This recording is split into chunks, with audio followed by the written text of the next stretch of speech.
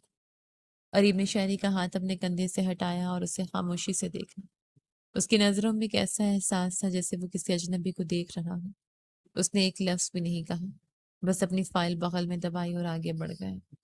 ہانیہ اور شہری ایک دوسرے کا منہ تکتے رہ گئے۔ ان کی وہ فلمی ڈائریکشن اس حقیقی تلخی کے سامنے ڈھیر ہو چکی تھی۔ وہ دونوں عدالت کے بینچ پر واپس آ بیٹھے۔ دوپہر کا سورج جب ڈھلنے لگا تھا لیکن گرمی اب بھی بدن جھلسا رہی تھی۔ صبح سے کچھ نہ کھانے کی وجہ سے آئزہ کا سر چکرا رہا تھا اور اریب کی آنکھیں نیند کی کمی سے سرخ ہو رہی تھی۔ عین اسی وقت کینٹین کا ایک لڑکا ٹرے اٹھائے قریب سے گزرا۔ اریب نے ہاتھ کے اشارے سے اسے روکا۔ ٹرے میں صرف ایک ہی سموسہ باقی تھا جو تیل میں لتھڑا تھا اور کچھ پچکا ہوا سا تھا۔ اریب نے اپنی جیب سے چند سکے نکالے اور وہ سموسہ پکڑ لیا۔ اس نے ایک نظر آئزہ پر ڈالی جو خشک ہونٹوں کے ساتھ سامنے دیکھ رہی تھی۔ اریب نے سموسہ کے گرد لپٹا ہوا اخبار کا ٹکڑا ہٹایا اور خاموشی سے اس کے 2 ٹکڑے کر دیے۔ اس نے ایک آدھا حصہ آئزہ کی طرف بڑھا دیا۔ آئزہ نے ہچکچاتے اس کی طرف دیکھا، پھر اپنا ہاتھ آگے بڑھا کر وہ ٹکڑا پکڑ لیا۔ اس کی انگلیاں اریب کی انگلیوں سے چھو گئیں اور وہ لمس کسی برقی رو کی طرح ان کے وجود میں دوڑ گئے۔ انہوں نے خاموشی سے وہ آدھا آدھا سموسہ کھانا شروع کیا۔ نمک تھوڑا کم ہے، عریب نے نوالا چباتے ہوئے بہت دھیمی آواز میں کہا۔ عائزہ کے ہاتھ وہیں رک گئے۔ اس نے سر اٹھا کر عریب کی آنکھوں میں دیکھا، جہاں اب کوئی غصہ نہیں تھا، بس ایک عجیب سی نمی تھی۔ عائزہ کے حلق میں گولا سا اٹک گیا۔ اس نے اپنا آدھا سموسہ کاغذ پر رکھا اور عریب کے سامنے پڑے اپنے کھردرے ہاتھوں کو دیکھا۔ تمہیں یاد ہے وہ پہلی ویڈیو کال؟ عائزہ کی آواز بہت نحیف تھی۔ تم نے کہا تھا کہ تم میرے لیے دنیا سے لڑو گے۔ عریب نے ایک لمبی آہ بھری۔ اس نے اپنے فائل سے وہ زرد کاغذ نکالا جس پر ان کی طلاق کی وجوہات لکھی تھی۔ اور تم نے کہا تھا کہ تمہیں مجھ سے بڑھ کر کوئی پیارا نہیں۔ اس نے اس کاغذ کو دونوں ہاتھوں میں پکڑا۔ کچھ دیر وہ دونوں خاموشی سے اس کاغذ کو دیکھتے رہے۔ پھر عریب نے ایک دم سے اس کاغذ کو درمیان سے پھاڑ دیا۔ ایک تیز چڑچڑاہٹ کی آواز آئی اور وہ کاغذ دو ٹکڑوں میں بٹ گئے۔ اس نے ان ٹکڑوں کو مزید چھوٹا کیا اور بینچ کے نیچے پڑے کوڑے دان میں ڈال دیا۔ عائزہ نے اپنے دوپٹے کے پلو سے اپنی آنکھیں پونچھی۔ اس نے دیکھا کہ عریب اب اس کی طرف دیکھ رہا تھا اور اس کے چہرے پر وہی پرانا عریب واپس آ گیا تھا جو ہسپتال کے باہر اس کا انتظار کرتا تھا، جو اس کے لیے ادھار کا بیلنس کرواتا تھا۔ چلو گھر چلتے ہیں، عریب نے اپنی جگہ سے اٹھتے ہوئے کہا۔ اس کی آواز میں اب کوئی تھکن نہیں تھی بلکہ ایک عزم تھا۔ عائزہ خاموشی سے کھڑی ہو گئی۔ عریب نے اپنا ہاتھ اس کی طرف بڑھایا۔ عائزہ نے اپنا وہ کھردرا ہاتھ جس پہ برتن دھونے کے نشان تھے عریب کے مضبوط ہاتھ میں دے دیا۔ عریب نے اس کی انگلیوں کو اتنی ہی سختی سے تھاما جیسے وہ کسی بھیڑ میں اسے کھو دینے سے ڈر رہا ہو۔ وہ دونوں عدالت کے اس شور زدہ اور حبس بھرے ماحول سے باہر نکلے۔ باہر کی سڑک پر ٹریفک کا وہی پرانا شور تھا، دھول تھی اور عام سے لوگ تھے۔ وہ اب کسی رومانوی ناول کے ہیرو ہیروئن نہیں تھے، نہ ہی وہ کسی فلمی فینٹیسی کا حصہ تھے۔ وہ دو عام سے انسان تھے جنہوں نے اپنی حماقتوں سے سیکھ لیا تھا کہ زندگی چاند تاروں میں نہیں بلکہ ایک دوسرے کے ساتھ دی گئی چھوٹی چھوٹی قربانیوں اور برداشت میں ہوتی ہے۔ وہ ایک دوسرے کا ہاتھ تھامے سڑک کے کنارے پیدل چلنے لگے، اس صحت کے ساتھ کہ اب وہ کسی افسانے میں نہیں بلکہ ایک ساتھ حقیقت میں جئیں گے۔